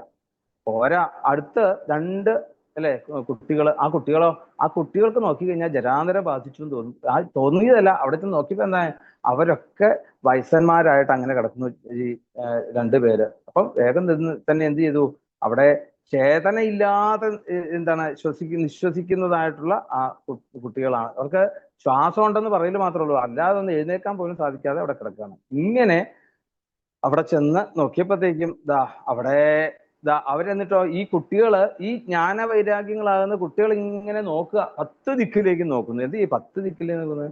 ആരേലും തന്നെ രക്ഷിക്കാനുണ്ടോ എന്നുള്ള. എന്നാലോ ഭക്തിദേവിക്ക് അങ്ങനെയില്ല. അവരെ സംബന്ധിച്ചിടത്താണ് എന്താണ്, അവിടെ രക്ഷിതാരം ദശദിക്ഷു നിജം വപു, 10 ദിക്കുകളിലേക്കും അവർ നോക്കുന്നു. എന്നിട്ടോ ഈ ഭക്തിയുടെ അടുത്താണെങ്കിൽ എന്താണ്, 100ഓളം അല്ലെ സ്ത്രീകള് അവരെ സന്തോഷിപ്പിക്കുവാൻ വേണ്ടിയും അവരെ സമാധാനിപ്പിക്കുവാൻ വേണ്ടിയിട്ടും ഒക്കെ ആയിട്ട് അങ്ങനെ ആ ഭക്തി ദേവിയുടെ അടുത്ത് അങ്ങനെ നടന്നു. അതുകൊണ്ട് നേരെ ഞാൻ അവിടെ ദൂരെ നിന്ന് കണ്ടു കഴിഞ്ഞപ്പോൾ ഇതൊന്നും അറിയാൻ വേണ്ടിയിട്ട് അടുത്തേക്ക് അങ്ങ് ചെന്നു. ആരാന്ന് ചോദിച്ചു. അവിടെ ആ ബാലയോട് ചോദിച്ചു, നീ ആരാണ്, എവിടുന്നാണ് വന്നതെന്ന് ചോദിച്ചു. അതുകൊണ്ട് വേഗം തന്നെ ഭക്തി പറഞ്ഞു, നിൽക്കൂ നിൽക്കൂ നിൽക്കൂ നിൽക്കൂ എന്ന് പറഞ്ഞു. നാരദമഹർഷിയെ കണ്ടപ്പോൾ തന്നെ മനസ്സിലായി എന്തായാലും ഞങ്ങളുടെ ഇതിനൊരു ഒരു പരിഹാരം ഉണ്ടാക്കുന്നു മനസ്സിലായി. അതുകൊണ്ട് അല്പസമയം ഒന്ന് എൻ്റെ ചിന്തകളെ ഒന്ന് അവിടുന്ന് മാറ്റിത്തരണേ. ശരിക്കും അങ്ങയെ കണ്ടപ്പോൾ തന്നെ എന്താണ്, എല്ലാവരെയും സംബന്ധിച്ചിടത്തോളം എല്ലാ പാപത്തെയും ഇല്ലാക്കുന്നതാണ് അങ്ങ് അല്ലെ. ലോകസ്യ സർവഥ അല്ലെ, ലോകത്തിന്റെ തന്നെ ദുഃഖം മാറ്റുന്ന ആളാണ് അങ്ങ് എന്നുള്ളത് എനിക്കറിയാം. അതുകൊണ്ട് അങ്ങയുടെ ഓരോ വാക്കുകളിലൂടെയും ഞാൻ ശാന്തി അറിയുന്നു. അതുകൊണ്ട് അങ്ങ് വേഗം തന്നെ ഞങ്ങളുടെ ഈ ഒരു അവസ്ഥ എന്താണെന്നുള്ളതാണെന്ന് കണ്ടുപിടിച്ചു തരണം എന്നവിടെ പറഞ്ഞപ്പോഴത്തേക്കും ചോദിച്ചു, നീ ആരാണെന്ന് ചോദിച്ചു. കാസിത്വം കാവിമോചയമ നര്യക്ക പത്മലോചന. അതുകൊണ്ട് ഈ കിടക്കുന്നതായിട്ടുള്ള ഇവര് പത്മലോചനകളായിട്ടുള്ള ഈ സ്ത്രീകൾ ആരൊക്കെയാണ് അല്ലെ? താമരക്കണ്ണുകളായിട്ടുള്ള നല്ല സുന്ദരികളായിട്ടുള്ള സ്ത്രീകള് വൃന്ദാവനത്തിൽ ചെന്നപ്പോഴത്തേക്ക് ഭക്തന്മാരുടെ കൂടെ ധാരാളം ആൾക്കാർ കൂടും അവിടെ. അപ്പം അതിന്റെ കാരണമൊക്കെ ഒന്ന് വിസ്തരിച്ച് നീ പറഞ്ഞു തരണം എന്ന് പറയാണ്. പറഞ്ഞു ഞാൻ ഭക്തിയാണെന്നും എൻ്റെ അല്ലെ മക്കളായിട്ടുള്ള ജ്ഞാനവൈരാഗ്യമാണ് ഇവിടെ എന്നും. ഞാനിങ്ങനെ എന്താണ് ഗംഗയുടെ തീരത്തുകൂടെ വന്നു. ഗംഗാദ്യ സരിതാശ്രമ മത്സേവാർത്ഥം സമാഗത. എൻ്റെ കൂടെയുള്ള ഈ 100 കുട്ടികൾ ഇതാരാന്ന് ചോദിച്ചാൽ വേറെ ആരുമല്ല, ഗംഗ യമുന തുടങ്ങിയതായിട്ടുള്ള ധാരാളം തീർത്ഥങ്ങളാണ് ഇവര്. ആ ഗംഗാദികളായിട്ടുള്ള നദികളാണ് എൻ്റെ സേവയ്ക്ക് വേണ്ടിയിട്ട് ഇവിടെ വന്നിരിക്കുന്നത്. അതുകൊണ്ട് എനിക്ക് ദേവന്മാരാലും സേവിക്കപ്പെടുന്നതായിട്ടുള്ള എനിക്ക് ശ്രേയസ് ഉണ്ടായിട്ടില്ല. ഞാൻ അല്ലെ ഈ എൻ്റെ വാർത്ത അവിടുന്ന് കേട്ടിട്ട് എനിക്ക് വേണ്ടതായിട്ടുള്ള ഒരു സത്യത്തെ അല്ലെങ്കിൽ സുഖത്തെ അങ്ങ് കാണിച്ചു തരണം എന്ന് പറയാണ്. ഉൽപ്പന്ന ദ്രവിഡ, ഞാൻ ദ്രാവിഡത്തിൽ ശരിക്കും ദ്രാവിഡ ദേശത്താണ് ശരിക്കും ഭക്തിയുടെ ഉത്ഭവം. അവിടുന്ന് പിന്നെ ഇങ്ങോട്ടായി, പിന്നെ കർണാടക വഴി വന്നു. കർണാടകയിൽ വന്നപ്പോൾ തന്നെ കുറച്ചൊക്കെ ക്ഷയം തുടങ്ങി. ഈ മഹാരാഷ്ട്രയിൽ ചെന്നപ്പോഴത്തേക്കും തീർന്നു അവയങ്ങളിൽ. നമുക്കറിയാമല്ലോ അവിടെ എന്താ ശരിക്കും അവിടെയല്ലേ ധാരാവി ഒക്കെയുള്ള അവിടെയല്ലേ അന്ധകാര അല്ലെ. അങ്ങനെയുള്ള ആ കൊജിൽ കർണാടകീയത കൊജിൻ മഹാരാഷ്ട്രയെ ഗുർജരെ ജീർണതാംഗത. ഞാൻ ഗുജറാത്തിൽ എത്തിയതോടുകൂടി എന്തായി, എൻ്റെ അംഗങ്ങൾ മുഴുവൻ അവയവങ്ങൾ മുഴുവൻ ഈ പാഷണ്ഡന്മാര് നശിപ്പിച്ചു. ഖണ്ഡിതാംഗ ദുർബലാഹം ചിരാമയാത പുത്രാഭ്യാമഹേ.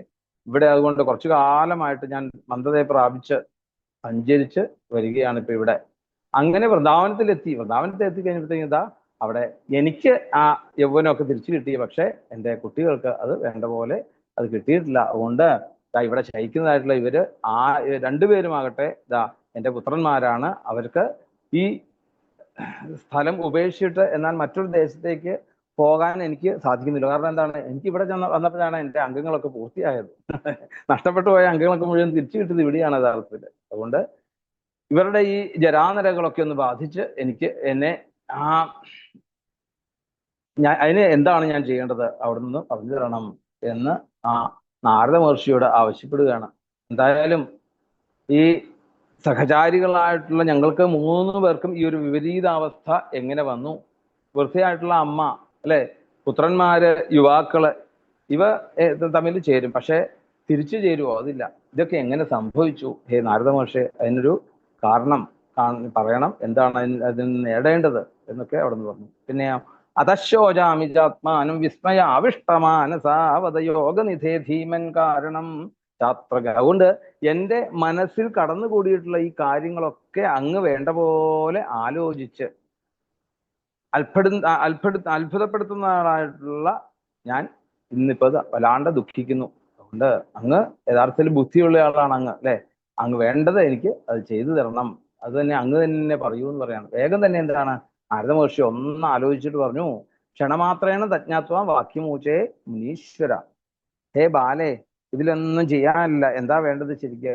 ഇതൊക്കെ ശ്രദ്ധയോട് കൂടെ കേൾക്കൂ, ഞാൻ പറഞ്ഞു തരാം എന്ന് പറഞ്ഞുകൊണ്ട് പറയാണ്, ഈ കലിയുഗത്തില് എല്ലാ സദാചാരങ്ങളും അതുപോലെ തന്നെ യോഗമാർഗങ്ങളും തപസ്സും ഒക്കെ ഇന്ന് ലോപിച്ചിട്ട് അവൻ കുറ്റാലത് കാലമാണ്. കാലരൂപി അന്വമോദത എന്ന് പറയും. കാലം അതുപോലെ മാറ്റിയിരിക്കുകയാണ്. അപ്പം ഈ ജനങ്ങളൊക്കെ ശാഠ്യബുദ്ധിയുള്ളവരായിരിക്കും, ദുഷ്കർമ്മം ചെയ്യുന്നവരായിരിക്കും, അസുരന്മാരെ പോലെ ആസുരീയ ബുദ്ധിയോടുകൂടി കഴിയുന്നവരാണ് അവര്. അതുകൊണ്ട് ഇവിടെ സജ്ജനങ്ങളെല്ലാം ദുഃഖിക്കുന്നു, അല്ലെ? അതേസമയം ദുർജനങ്ങള് യഥാർത്ഥത്തിൽ വേണ്ട പോലെ സന്തോഷിക്കുന്നു. കാരണം അധർമ്മത്തിനാണ് ഇവിടെ താല്പര്യം കൂടുതൽ. അതുകൊണ്ട് ദുർജനങ്ങൾക്കൊക്കെ സന്തോഷവും സജ്ജനങ്ങളൊക്കെ ഇന്ന് ദുഃഖിക്കുന്നു അവിടെ. എന്നാൽ അവിടെ പറയുന്നു, യോഗ മാർഗസ്തപാം ജന അദ്യാസുരായന്തേ ശാഠ്യ ദുഷ്കർമ്മകാരണ, അല്ലെ? ധത്തേ ധൈര്യം തുയോ ധീരാൻ സധീര പണ്ഡിതോധന. എന്നാ ധീരന്മാരായിട്ടുള്ളവര്, ബുദ്ധിയുള്ളവര്, അവര് ആ ധൈര്യത്തെ ധരിക്കുന്നതോടുകൂടി അവര് അതിൽ നിന്നൊക്കെ രക്ഷപ്പെടാൻ അവർക്ക് സാധിക്കുന്നു എന്ന് പറയാണ്. അതുകൊണ്ട് ഇവിടെ പറയാനോ, അസ്പശ്യാൻ അവലോക്യേയം ശേഷഭാരഗരീധര. അനന്തന്റെ മുകളിൽ കിടക്കുന്നതായിട്ടുള്ള ഈ അനന്തന്റെ ഭണത്തിന്റെ മുകളിൽ ഒരു കടുകുമണിയുടെ എത്രയേ ഉള്ളൂ ഭൂമി എന്ന് പറയാറില്ലേ? അപ്പം ആ ഭാരത്തെ ശയിക്കുന്നവളായിട്ടുള്ള ശേഷന്റെ ഭാരത്തെ, അല്ലെ, അങ്ങനെയുള്ള ഭൂമി ദേവി, അല്ലെങ്കിൽ സ്പർശിക്കാൻ പോലും പറ്റാത്തതായിട്ടുള്ള, അവലോകനം ചെയ്യാൻ പോലും പറ്റാത്ത ഈ ഭൂമി ഓരോ വർഷം തോറും ക്രമമായി വന്നു ചേരുന്നതായിട്ടുള്ള മംഗളകർമ്മങ്ങൾ ഒന്നും തന്നെ ഇപ്പം ഈ ഭൂമിയിൽ കാണുന്നില്ല, ഭൂമി ദേവിക്ക് അനുഭവിക്കാൻ സാധിക്കുന്നില്ല. അതുകൊണ്ട് വേഗം വേഗം ആ പുത്രന്മാരോടൊപ്പം നിന്നെയും ആരും തന്നെ ഇപ്പോൾ യഥാർത്ഥത്തിൽ കാണുന്നില്ല ശരിക്കും. ഈ ജീർണാവസ്ഥ ബാധിച്ച സ്ഥിതിയിലായി എന്ന് പറയാണ്. എന്തായാലും ഈ വൃന്ദാവനവുമായിട്ടുള്ള ഈ സംയോഗം കൊണ്ടാണ് യഥാർത്ഥത്തിൽ നിനക്ക്, അല്ലെ, ആ തരുണിയായിട്ട് നീ മാറിയിരിക്കുന്നത്. വൃന്ദാവനം വൃന്ദാവനം ധന്യം വൃന്ദാവനം തേന ഭക്തിർ നൃത്യതിയത്ര. വൃന്ദാവനം ധന്യമാകുന്നു. അതുകൊണ്ട് അവിടെ ആ ഭക്തി എന്നും നൃത്തം ചെയ്യുക തന്നെ ചെയ്യും എന്ന് അവിടെ പറയുകയാണ്. പിന്നെയോ, അതുകൊണ്ട് ഇവിടെ ഇവര് രണ്ടുപേർക്കും സ്വീകരിക്കാൻ ആളില്ലാത്തതുകൊണ്ട് ജരയിൽ നിന്ന് ഒരു മോചനം, അല്ലെ, ആ ജരയിൽ നിന്നൊരു മോചനം കിട്ടുന്നില്ല. പിന്നെ അത് തന്നെയല്ല, അല്പം ഒരു ഈ ഭക്തി കൂടെ ഉള്ളതുകൊണ്ടാണോ എന്നറിയില്ല, ആ ആത്മസുഖത്തോടു കൂടി അവർ കിടന്ന് ഉറങ്ങുന്നുണ്ട്. അങ്ങനെയെങ്കിലും അവർക്ക് ആ ഒരു സുഖം അവർക്ക് കിട്ടുന്നുണ്ട് എന്നുള്ള, അല്ലാതെ വേറൊന്നുമില്ല. പിന്നെ ഭക്തി പറഞ്ഞു. അങ്ങനെയാണെങ്കിൽ, അല്ലെ, ഈ കലിയെ പരീക്ഷിത്ത രാജാവ് എന്തിനാണ് ഇങ്ങനെ നിലനിർത്തുക? ഒന്ന് വധിച്ചു വിടരുതായിരുന്നു? ഈ വധിക്കാത്തതുകൊണ്ടല്ലേ ചെയ്തത്? അപ്പൊ നാരദ മഹർഷി അവിടുന്ന് നല്ല ഭംഗിയായിട്ട് പറയുന്നുണ്ട്, അല്ലെ, കരുണാപരേണ ഹരിണാപ്യധർമ്മ കഥമീഷ്യത്തെ ഇമം യേ സംശയം ചിന്തിതദ്വാജ സുഖിതാസ്മ്യഹം. അതുകൊണ്ട് ഈ കലിയുടെ വ്യാപനത്തിൽ എല്ലാവരുടെയും, അല്ലെ, എല്ലാ വസ്തുക്കളുടെയും സാരാംശങ്ങള് നഷ്ടപ്പെട്ടുകൊണ്ടിരിക്കുന്നു. ഈ എല്ലാത്തിനെയും ഓരോരോ ഗുണങ്ങളുണ്ട്. ആ ഗുണങ്ങളൊന്നും ഇന്ന് അനുഭവിക്കാൻ സാധിക്കുന്നില്ല. എന്നാൽ ആ കലിയെ അങ്ങ് നിഗ്രഹിച്ചിരുന്നെങ്കിൽ എത്ര സുഖമായിട്ട് കഴിയുമായിരുന്നു. നാരദൻ പറഞ്ഞു, ഇവിടെ യഥാർത്ഥത്തില് യതി പൃഷ്ടസ്ത്വയാബാലെ പ്രേമത ശ്രവണം ഗുരു. നീ ചോദിക്കപ്പെട്ടതൊക്കെ എന്നുള്ള മറുപടിയൊക്കെ ഞാൻ പറയാം. യഥാർത്ഥത്തില് എന്താ ശരിക്കും ഇവിടെ ഈ എപ്പോഴാണോ ഈ ഭഗവാൻ ഈ ഭൂമിയെ ഉപേക്ഷിച്ചിട്ട് തൻ്റെ സ്വപദമായിട്ടുള്ള വൈകുണ്ഠത്തിലേക്ക് യാത്രയായത്, അന്ന് വ്യാജവേഷത്തിൽ ഈ കലി ഇവിടെ അവതരിച്ചു ശരിക്ക്. എന്നാൽ ഈ കലി അവതരിച്ചെങ്കിലും അവിടെ വേഗം തന്നെ ദിഗ്വിജയം നടത്തി പരീക്ഷിത രാജാവ് ഇവിടെ വന്ന് എങ്ങനെയാ എടുത്തത്? മാരണീയോയം സാരംഗ ഇവസാരഭോ. അതായത് ആരൊക്കെയാണോ തൻ്റെ പാദങ്ങളിൽ വന്ന് ശരണം പ്രാപിക്കുന്നത് അവരെയൊക്കെ സംരക്ഷിക്കാൻ മാത്രമേ രാജാവിന് സാധിക്കുകയുള്ളൂ. അതുകൊണ്ട് എന്തായി, രാജാവ് അതായത് ഇതില് കാണിക്കുന്നത് എന്താണെന്ന് വെച്ചാൽ രാജാവ് ചെയ്തത് വേറൊന്നുമല്ല. രാജാവ് ചെയ്തത് ഒരു പുഷ്പത്തിൽ നിന്നും വണ്ട് എങ്ങനെയാണോ തേൻ എടുക്കുന്നത് അതേപോലെ അല്ലെ. പുഷ്പം എടുത്തിട്ട് ആ പുഷ്പത്തെ നശിപ്പിക്കാറുണ്ടോ തേൻ? ഇല്ല അല്ലെ. എന്ന് പറഞ്ഞ പോലെ ആ കലിയുടെ ഉള്ളിലുള്ള ആ അധർമ്മത്തെ എടുത്തു കളഞ്ഞ് കലിയെ എവിടെ നിന്ന് കിട്ടു? കലിയെ മുഴുവൻ നശിപ്പിക്കേണ്ട കാര്യമുണ്ടോ അവിടെ? ഇല്ല.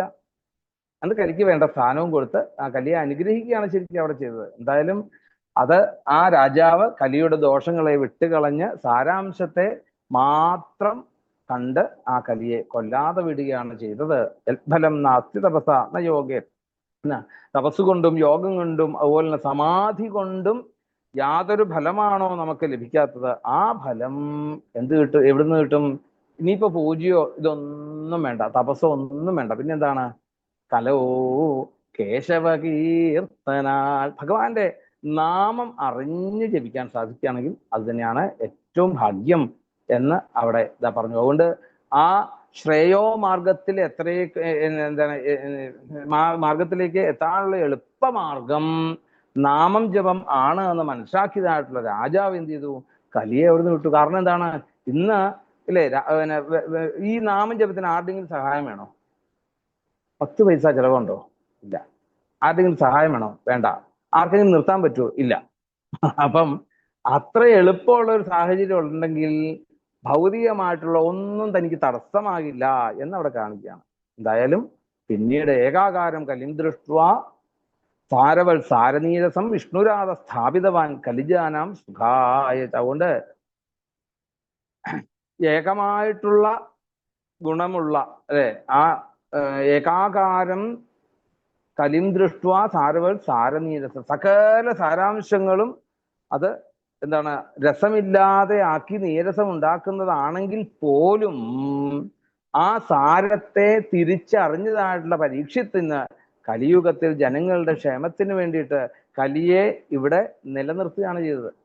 യഥാർത്ഥത്തിൽ കലി വേണം. കലി ഉള്ളതുകൊണ്ടല്ലേ നമുക്ക് നാമം ജീവിക്കാൻ സാധിക്കുന്നത്. അതുകൊണ്ടല്ലേ കലിയുഗം വന്നത് അല്ലെ. രാമായണം ആഖ്യാനം ചെയ്യുന്ന സമയത്ത് പറഞ്ഞു രാവണനെ നമസ്കരിക്കേണ്ടത്. എന്താ കാരണം? രാവണനെ നമസ്കരിക്കുന്നത് പറയാൻ കാരണം ഈ രാവണനെ നമസ്കരിക്കാറില്ലേ, രാവണൻ ഉള്ളതുകൊണ്ടല്ലേ നമുക്ക് രാമനെ കുറിച്ച് അറിയാൻ സാധിച്ചത്. നമ്മൾ എന്തിനാ ഇനിയിപ്പോ കർക്കിടക മാസത്തിൽ നമ്മൾ 31 ദിവസം നമ്മൾ ഭഗവത് സേവ ചെയ്യുന്നത്? എന്തിനു വേണ്ടിയിട്ടാ? മായയെ പൂജിക്കുകയാണ് ശരിക്കും. മായ ഇല്ലെങ്കിൽ ഭഗവാനുണ്ടോ? ഇല്ല. എന്നാ പറയുന്നുണ്ട് മായ ഒഴിവാക്കണം ഒഴിവാക്കണം. ആ മായ ഒഴിവാക്കണമെങ്കിൽ എന്ത് ചെയ്യണം? മായയെ നമ്മൾ സ്വീകരിക്കാൻ തയ്യാറാവണം. മായയെ സ്വീകരിച്ചാൽ മാത്രമേ മായ നമ്മളിൽ നിന്ന് വിട്ടുപോവുകയുള്ളൂ. അപ്പൊ മായയാണ് യഥാർത്ഥത്തില് അല്ലെ. കുഞ്ഞുണ്ണി മാഷ് പറയല്ലേ എന്താണ്? ചെറിയ ഒന്ന് വേണമെങ്കിൽ എന്ത് വേണം? വലത്തുവശത്ത് വലിയൊരു ഒന്നും കൂടെ വരയ്ക്കണം എന്ന് പറഞ്ഞ പോലെ. അപ്പം ഇവിടെ പറയണ ഈ കലി ഇവിടെ കലിയെ നിലനിർത്തിയത് രാജാവിൻ്റെ ഇതുകൊണ്ടാണ്. അപ്പം നാമജപത്തിന് തടസ്സമില്ലാത്തത് കൊണ്ട് കലിയിൽ ജനിക്കുന്നവരുടെയൊക്കെ സുഖത്തിനായിക്കൊണ്ട് തന്നെ എന്താണ് ആ കലിയെ ഇവിടെ നിലനിർത്തിയത് തന്നെയാണ് എന്ന് പറയാണ് രാജാവ്. കുകർമ്മ ആചരണാത്സാര സർവതോ നിർഗതോ. അപ്പൊ ദുഷ്ടകർമ്മങ്ങളുടെ ഒക്കെ ഈ ആചരണം കൊണ്ട് എന്താണ് ആ സാരം എല്ലായിടത്തുനിന്നും ഇപ്പോൾ എന്തായി? നിർഗമിച്ചു. എന്തിന്റെ സാരം? ഭക്തിയുടെ അല്ലെ. യഥാ ബീജഹീനാ തുഷാ യഥാ എന്ന് പറയാണ്. ബീജം ഇല്ലാത്തതായിട്ടുള്ള ഉമി പോലെയാണ് എന്ന് പറയാണ് അല്ലെ. പതിര് നമ്മളെ എങ്ങനെയാണ് ഇടിച്ചു കഴിഞ്ഞാൽ എന്ത് കിട്ടും? പതിരിടിച്ചു കഴിഞ്ഞാൽ എന്തെങ്കിലും കിട്ടുമോ? ഇല്ല എന്ന് പറഞ്ഞ പോലെ അവിടെ ആ പദാർത്ഥങ്ങളൊക്കെ ഭൂമിയിൽ നിലനിൽക്കുന്നത് ഇപ്പം എന്താണ്? ബീജമില്ലാത്ത ഉമി പോലെയാണ് എന്ന് പറയാണ്. അപ്പം പദാർത്ഥങ്ങൾ ഈ ദുഷ്കർമ്മങ്ങളുടെ ആചരണം കൊണ്ട് എല്ലാത്തിൻ്റെയും സാരം നഷ്ടപ്പെട്ടു അല്ലെ. അങ്ങനെ ഉള്ള ആ എന്താ ഈ ഉമി എന്താ പറഞ്ഞാല് അരിയില്ലാത്തതാണല്ലോ ഉമി അല്ലെ. നെല്ലിൽ നിന്ന് എടുക്കുന്ന പോലെ ഉമി കുത്തിയാ വല്ലതും കിട്ടുമായിരുന്നു? ഇല്ല എന്ന് പറഞ്ഞ ഒരു അവസ്ഥയില്ല. ഇന്ന് ഉമിയേ ഉള്ളൂ ഇന്ന് ഈ കേരളത്തില് അല്ലെ, ഈ പിന്നെ ഭൂമിയില് എന്നവിടെ പറയാണ്. പിന്നെ അവിടെതാ വിപ്രയർ ഭാഗവതീ വാർത്ത ഗേഹേ ഗേഹേ ജനേന് കാരിതാകണലോഭേന കഥാസാരസ്തോ യഥാ. യഥാർത്ഥത്തിൽ ഇതൊക്കെ ഉണ്ട് ഇവിടെ. എവിടെയുണ്ട്? വിപ്രൈ ഭാഗവതീ വാർത്ത. അപ്പൊ എല്ലാവരും ഇവിടെ തുറപ്പിച്ചു നോക്കും. എന്താണ്? ബ്രാഹ്മണരുടെ ഇതെല്ലാം ഉള്ളത്. അവരാണെങ്കിൽ എന്താണ്?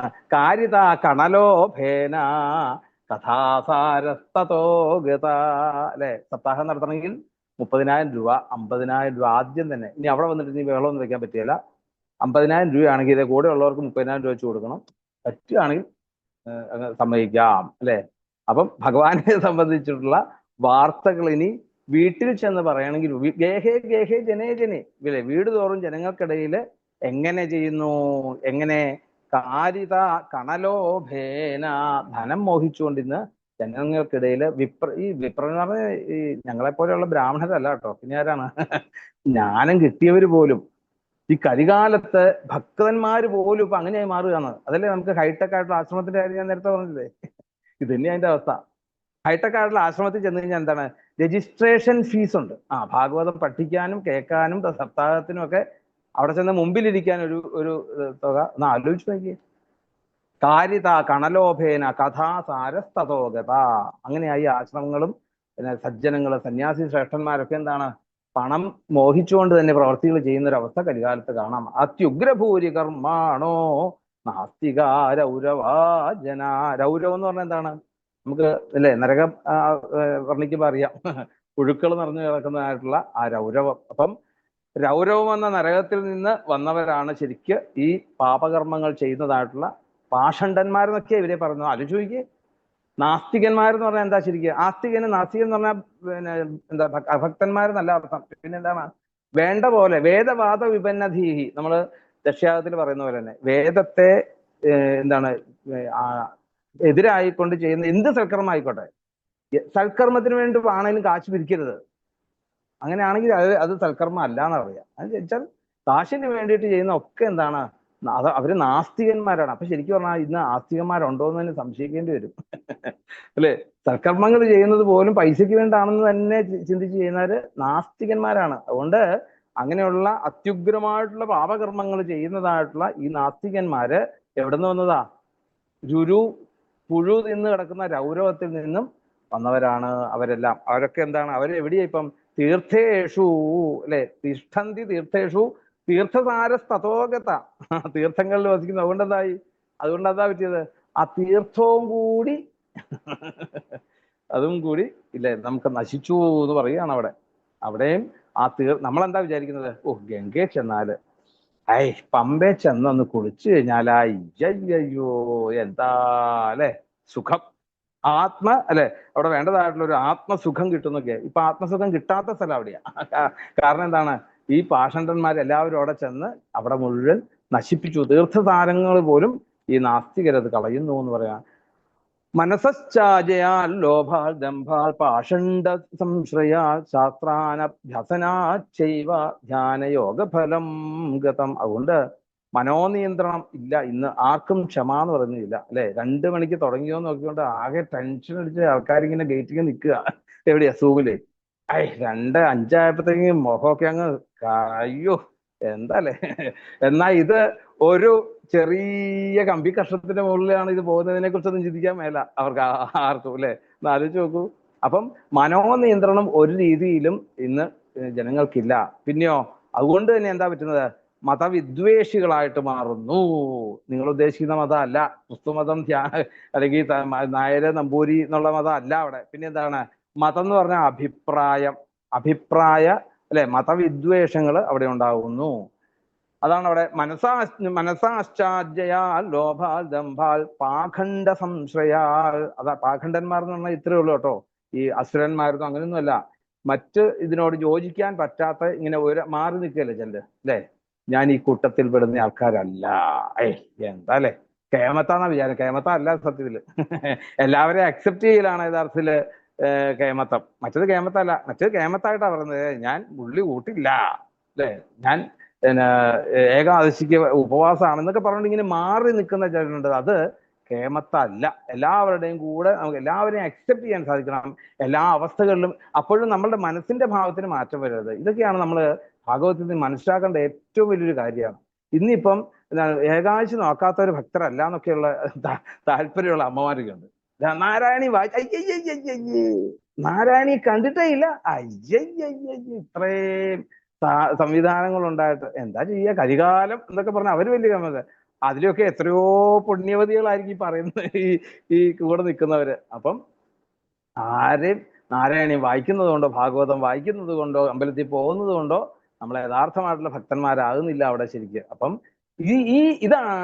ഇതിനെ ദ്വേഷിക്കുന്ന ഇവരെ ഭാഷണ്ഡന്മാരെന്ന് ഭാഗവതം കാണിച്ചു തരുന്നത് ഇങ്ങനെ പറയുന്നവര് ഭാഷണ്ഡന്മാരാ. അപ്പൊ നമ്മളൊക്കെ ഏതിൽ പെടുമെന്നാണ് ഇപ്പൊ സംശയം. പാഷണ്ഡ മതം എന്ന് പറയുന്നത് നമ്മളൊക്കെ ഈ മതവിദ്വേഷികളിൽ പെടുകയാണ്. ഒരിക്കലും മതവിദ്വേഷികളായിട്ട് മാറി ഇന്ന് ഇത്. അതുകൊണ്ട് എന്താണ് ശാസ്ത്രാൻ അഭ്യസനാച്ചൈവ ധ്യാനയോഗ ഫലം ഗതം. അതുകൊണ്ട് ഈ മതവിദ്വേഷികൾ ആയിട്ടുള്ളവരെയാണ് ആശ്രയിക്കുന്നത്. കാരണം ഇവരുടെ അടുത്താ പിന്നെ നാരായണീയം പഠിക്കാൻ പോകുന്നത്, അല്ലെങ്കിൽ ഭാഗവതം പഠിക്കാൻ പോകുന്നത്. പിന്നെന്താണ്, അടുത്ത ഗ്രൂപ്പിൽ ഈ ഗ്രൂപ്പിൽ ആ ഗ്രൂപ്പ് എന്നും പറഞ്ഞുകൊണ്ട് ഇങ്ങനെ കശപിശ അവര് മത്സരം. അവിടെ അടിപൊളി മത്സരം അല്ലെ. അങ്ങനെയുള്ളവരുടെ അടുത്ത് നിന്നാണ് ശാസ്ത്രം അഭ്യസിക്കാൻ വേണ്ടി പോകുന്നത്. എന്നിട്ടോ ധ്യാനയോഗത്തിന്റെ ഫലം എന്തുകൊണ്ട്, അതുകൊണ്ട് എന്തായി, ശാസ്ത്രാനഭ്യസനാച്ചൈവ ധ്യാനയോഗ ഫലം ഗതം.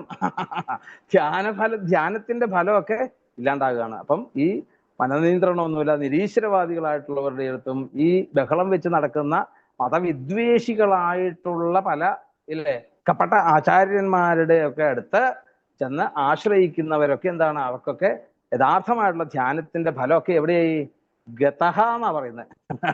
ഗതം എന്നാ പറയുന്നത്. അതെല്ലാം പോയി അവിടെ. പണ്ഡിതാസ്തു കളത്രേണ രമന്തേ മഹിഷായവ പുത്രോസ്യോൽപാദനെ ദക്ഷ അദക്ഷ മുക്തിധാധന. എന്നാൽ കുറച്ച് പണ്ഡിതന്മാരായിട്ട് കുറച്ച് ആൾക്കാർ ഇവിടെ ഉണ്ട്. അവരെന്താണ്, അവരെ സംബന്ധിച്ചിടത്തോളം ഈ കരികാലായി കഴിഞ്ഞപ്പോഴത്തേക്കും കളത്രേണ മഹിഷ, പോത്തിനെ പോലെയാണ്. മഹിഷ എന്ന് പറഞ്ഞാൽ എന്താ, പോത്ത്. പോത്ത് എങ്ങനെയാ, അവരങ്ങനെ അല്ലെ ആ ഭാര്യ ഭർത്താക്കന്മാരും ഒക്കെ ആയിട്ട് അങ്ങനെ ചെളിയിൽ അങ്ങനെ ഇതായി കൂടും. അങ്ങനെ പത്നിമാരുമായിട്ട് പോത്തുകളെ പോലെ ഏത് സമയത്തും ഇങ്ങനെ ഈ ഭൗതികം ആയിട്ടുള്ള അല്ലെ കുടുംബ ബ്രാഹ്മന്മാരായിട്ട് അങ്ങനെ രമിച്ചു കഴിയുകയാണ് അവിടെ. അവരെ സംബന്ധിച്ചിടത്തോളം എന്താണ്, പുത്രസ്യോൽപാദനെ ദക്ഷ അദക്ഷ മുക്തിസാധനെ. ഈ പുത്രോത്പാദനത്തിന് വേണ്ടിയിട്ട് സമർത്ഥന്മാരായിട്ട് അവർ നടക്കും. എന്നാലോ അദക്ഷാ മുക്തി സാധന. ഈ ദക്ഷ എന്ന് പറഞ്ഞാൽ എന്താണ്, ദക്ഷ എന്ന് പറഞ്ഞാൽ സമർത്ഥൻ എന്നായിരുന്നു. പുത്രോത്പാദനം നല്ല മിടുക്കന്മാരാ. എന്നാലോ ഈ മുക്തി സാധനയ്ക്ക് അവര് അദക്ഷന്മാരാണ് എന്ന് പറയാണ്. മോക്ഷം നേടാനുള്ള സാധനങ്ങൾക്കൊന്നും ഒരു കഴിവുമില്ലാതെ ഇങ്ങനെ ആസക്തിയിൽ നടക്കുക അവര്. നഹി വൈഷ്ണവത കുത്ര സമ്പ്രദായ പുരസ്സരായേവം പ്രളയതാം പ്രാപ്തോ വസ്തുതാര സ്ഥലേ. ഇങ്ങനെ ഈ പരമ്പരാഗത സമ്പ്രദായം അനുസരിച്ച് ആ യഥാർത്ഥത്തിലുള്ള വൈഷ്ണവ ചൈതന്യത്തെ അല്ലെങ്കിൽ വിഷ്ണുവിന്റെ ധർമ്മത്തെ ആചരിക്കുന്ന രീതി നമുക്ക് എവിടെയും കാണാൻ സാധിക്കുന്നില്ല. അവിടെ എല്ലായിടത്തും എന്താണ് ഈ അല്ലെ ഈ വസ്തുസാര സ്ഥലേ എല്ലായിടത്തും ആ വസ്തുസാരം എല്ലാം നഷ്ടപ്പെട്ട പ്രളയതാം ഏവം പ്രാപ്ത എന്ന് പറയാണ്. അപ്പം ഇങ്ങനെ പ്രളയം പ്രാപിച്ച ഒരു അവസ്ഥയിൽ നശിച്ചു എന്ന് പറയാണ്. അതുകൊണ്ട് പറയാണ് അയം യുഗധർമ്മോ ഹി വർത്തതേ കസ്യ ദൂഷണം അതസ്തു പുണ്ടരീകാക്ഷസഹതേ നികടേ സ്ഥിത. അതുകൊണ്ടാണ് യഥാർത്ഥത്തിൽ ഈ കലിയുഗത്തിന്റെ ധർമ്മം എന്താണ്. അപ്പം ഇതാണ് യഥാർത്ഥത്തിൽ ഈ കലിയുടെ ധർമ്മം എന്ന് പറയുകയാണ്. കലിയുഗത്തിൽ ഇങ്ങനെയൊക്കെ സംഭവിക്കുക തന്നെ ചെയ്യും. ഇത് ആരുടെയും കുറ്റമല്ല. ആരുടെയെങ്കിലും കുറ്റമാണോ? ആരുടെയും കുറ്റമല്ല ശരിക്ക്. അതിനാൽ എന്താണ്, തന്നെ ഒന്നും ചെയ്യാനില്ല അവിടെ. പിന്നെന്താണ് വേണ്ടത്, എന്താണ് അത പുണ്ടരീകാക്ഷ നികടേ സ്ഥിത സഹതേതു. അതുകൊണ്ട് നമ്മൾ നാമം ജപിച്ച് ഭഗവാനെ കൂടെ നിർത്താൻ നമ്മൾ ശ്രമിക്കുക. ഇതൊക്കെ മനസ്സിലാക്കാൻ ശ്രമിക്കുക അല്ലെ. അതിനാണ് ഭാഗവതം മഹാത്മ്യത്തിന്റെ 1-ാമത്തെ അധ്യായത്തിൽ ഇത്രയും ഭംഗിയായിട്ട് പറഞ്ഞിട്ടുണ്ടെങ്കിൽ എന്തേ നമ്മൾ നന്നാകാത്തതെന്നാണ് എനിക്കിപ്പോഴും. ഈ നമ്മളും പോകുന്നുണ്ടല്ലോ ഭാഗവത സപ്താഹത്തിനൊക്കെ അല്ലെ, എന്നിട്ട് നമ്മൾ നന്നാകുന്നില്ലോ എന്നുള്ളത് മനസ്സിലാകുന്നില്ല. ഭഗവാൻ എല്ലാം സഹിച്ച് അല്ലെ അടുത്തിരുന്നു കൊണ്ട് വേണ്ട പോലെ ഈ കലിയുടെ അധർമ്മത്തെ നമ്മളെ ബാധിക്കാതിരിക്കും. എങ്ങനെയാണെങ്കിൽ വേണ്ട പോലെ അല്ലെ നാരായണ നാമം അല്ലെങ്കിൽ നാമം ജപിച്ചാല് അത് എങ്ങനെ, നാമത്തെ നാമിയായിട്ടുള്ള ഭഗവാനെ അറിഞ്ഞുകൊണ്ട് നാമം ജപിക്കാൻ സാധിക്കണം. ഇതിതത് വചനം ശ്രുത്വാ വിസ്മയം പരമംഗത ഭക്തിരൂജേ വചോ ഭൂയ ശ്രൂയതാം ദക്ഷശൗനക. അങ്ങനെ ആ നാരദന്റെ വാക്കുകളൊക്കെ കേട്ട് വിസ്മരിച്ചതായിട്ടുള്ള ഭക്തി നാരദനോട് മറുപടി പറയാണ്. ഇനി അത് ശൗനകനോട് പറഞ്ഞതുകൊണ്ട് സൂതൻ എന്താണ് വേഗം വീണ്ടും അവിടുന്ന് കഥ പറയുന്നു, ഭക്തി പറയുകയാണ്. സുരക്ഷേത്വം ഹി ധന്യോസി അൽഭാഗ്യേന സമാഗത സാധൂനാം ദർശനം ലോകെ സർവസിദ്ധികരം പരം. നാരദ മഹർഷേ, അവിടുത്തെ കാണാൻ തന്നെ സാധിച്ചത് ഞാൻ എത്രയോ ധന്യനാണ് ശരിക്ക് അല്ലെ. അങ്ങ് ധന്യനാണ് ശരിക്ക്. ഇനി ഇതുപോലെ തന്നെ വേദവ്യാസ മഹർഷിയും പറയും അല്ലെ, ധന്യോഹം എന്ന് പറയും. ഈ നാരദ മഹർഷി അവിടുന്ന് ശമ്യാപ്രാസത്തിന് പോകുന്ന സമയത്തും എന്ന് പറഞ്ഞ പോലെ ധന്യൻ എന്നുള്ള ഒരു വാക്കിനെ നിർവചിക്കാൻ അങ്ങേക്ക് മാത്രമേ സാധിക്കുള്ളൂ. അതുകൊണ്ട് എന്റെ ഭാഗ്യം കൊണ്ട് അങ്ങയെ കാണാൻ സാധിച്ചു. സജ്ജനങ്ങളുടെ ഈ ദർശനം തന്നെ എന്താണ്, ലോകങ്ങൾ ഈ മൽഭാഗ്യേന സമാഗത സാധൂനാം ദർശനം ലോകേ സർവസിദ്ധികരം പരലാ സിദ്ധിയും അത് ഉണ്ടാക്കുന്നതാണ്. അതുകൊണ്ട് സജ്ജനങ്ങളെ കണ്ടുമുട്ടണമെങ്കിൽ തന്നെ എന്ത് വേണം? ജന്മാന്തരെ ഭവേൽ പുണ്യം, ഭാഗ്യം വേണം അവിടെ. അതുകൊണ്ട് ഹേ ജയതി ജഗതിമായ മിസ്യ കായാധവസ്ഥയെ വചൻ രചനമേകം കേവലം ചാകലയ്യ ധ്രുപദം വ്യാതോ ധ്രുവപാത്രം ബ്രഹ്മപുത്രം നതാസ്മി എന്ന് പറയണം. കയാധുവിന്റെ പുത്രനായിട്ടുള്ള ഹേ പ്രഹ്ലാദൻ, അല്ലെ, ആ നാരായണ നാമത്തെ എത്ര കണ്ട് മനസ്സിൽ ചിന്തിച്ച് ഉച്ചരിച്ച് അല്ലെ, ആ ഭഗവാനെ അവിടുന്ന് വേണ്ട പോലെ അവിടുന്ന് സ്വായത്തമാക്കി. പോരാ, പിന്നെയോ ഉത്താനപാദന്റെ പുത്രനായിട്ടുള്ള ധ്രുവൻ 6 മാസം കൊണ്ട് അല്ലെ ആ ഭഗവാനെ അവിടുന്ന് ധ്രുവപദത്തിലേക്ക് ഭഗവാൻ എത്തിച്ചിട്ടുണ്ട്. എങ്കിൽ ഇങ്ങനെയുള്ള കഥകളൊക്കെ ഓർത്തുകൊണ്ട് ഭക്തി എന്തായി? അവർക്ക് 2 പേർക്കും എന്താണ് രക്ഷപ്പെട്ടത്? ഭഗവൻ നാമ മഹിമ അറിഞ്ഞുകൊണ്ടാണ്, ഭഗവാൻ നാമ മാഹാത്മ്യം ഉപദേശിച്ചത് കൊണ്ടാണ്. എങ്കിൽ അല്ലെ, 2 പേർക്ക് ഉപദേശിച്ചു കൊടുക്കുന്ന ആരാണ്? നാരദ മഹർഷിയാണ്. എന്താ ഉപദേശിച്ചു കൊടുക്കുന്നത്? ഭാഗവതത്തിന്റെ മൂലം ഓം നമോ ഭഗവതേ വാസുദേവായ. അങ്ങനെ നന്ദിപൂർവം ആ ഭഗവാന്റെ പാദങ്ങളിൽ വീണ്ടും നമസ്കരിക്കുകയാണ് ഭക്തിദേവി അവിടെ. അതോടുകൂടിയാണ് ആ 1-ാമത്തെ അധ്യായം അവിടെ അവസാനിച്ചത്. ഇനി നമുക്ക് 2-ാമത്തെ അധ്യായത്തിന്റെ പാരായണത്തിലേക്ക് കിടക്കാം. ഗോവിന്ദ നാമ സങ്കീർത്തനം. ഗോവിന്ദ ഗോവിന്ദ.